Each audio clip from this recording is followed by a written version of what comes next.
them together. I'm my name tag, Cheryl.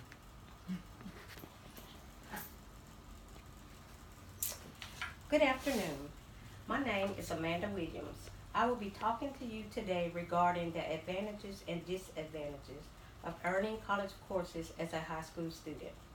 Have you ever went into a doctor's office or a school and saw a nurse or a teacher whom you thought to yourself they look too young to be taking care of others, or are they old enough to be teaching?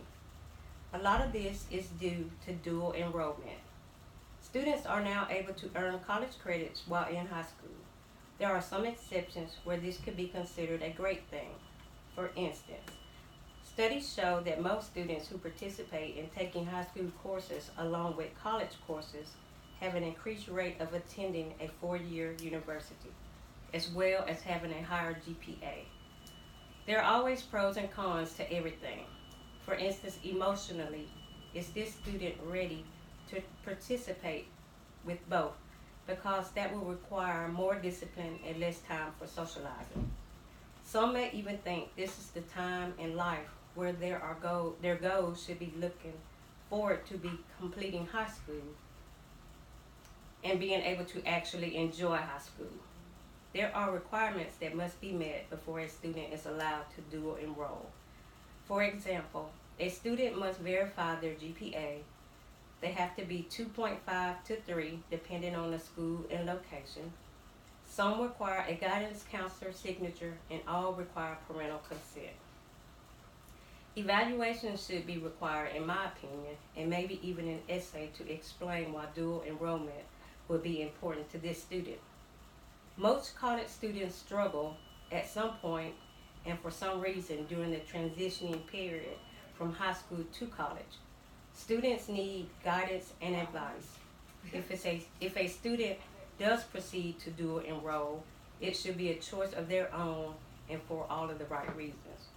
According to The Guardian, young people are having to make career decisions too young.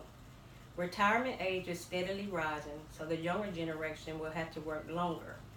Some will have to work 50 years to reach retirement, so making the adult decision at 16 or 17 years of age are pretty far-fetched. What would you want to do for the most of your life requires careful thought. So to rush and get good grades or miss out on a lot of childhood memories to become an adult too soon seems unfair. While most 16 and 17-year-olds are busy concerning themselves with dating, proms, acquiring their driver's license, getting their first car, others are already earning college credits.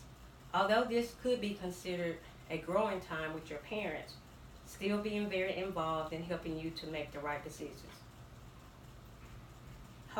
Others hope for more responsibility, drive, and determination. Another advantage to the dual enrollment is the competition.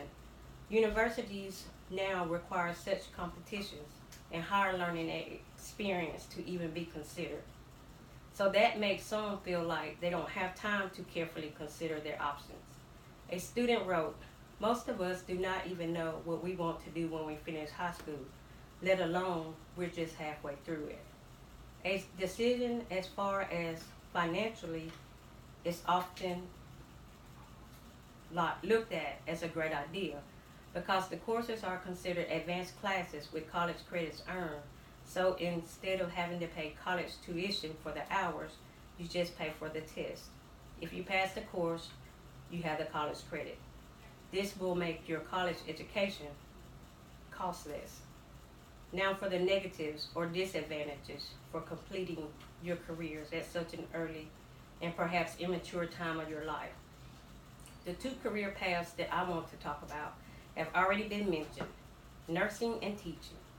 Nursing will be first because I am a nurse and have been for the past 25 years. Suppose a 16-year-old dual enrolls. They could graduate high school at 18 and possibly be a nurse at the age of 19 or 20.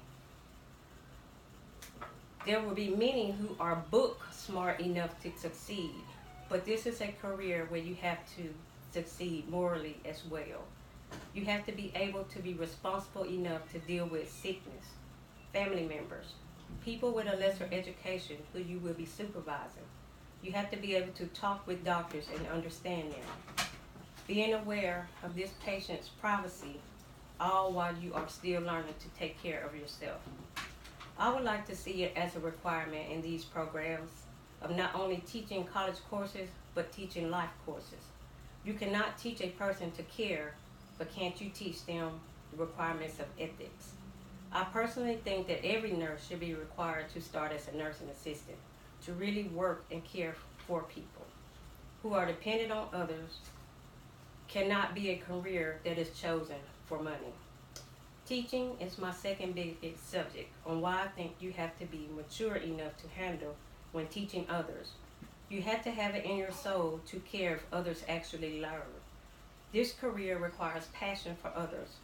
According to recent records, there are many student-teacher relationships being reported. While teachers are able to be younger, some may only be a year or two older than their senior students. At this age, are they really mature enough to handle this type of responsibility? After all, when it was time for them to be children and moving to young adulthood, they were too busy trying to make adult decisions that could possibly change the rest of their lives.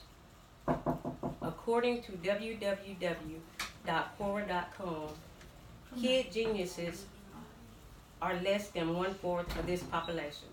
So this category is very, very small. Let the children be children while they are actually children. They can be encouraged, they can be pushed, they can be guided, but let them be children, attending the schools that were designed for them and their learning. Thank you. Good job.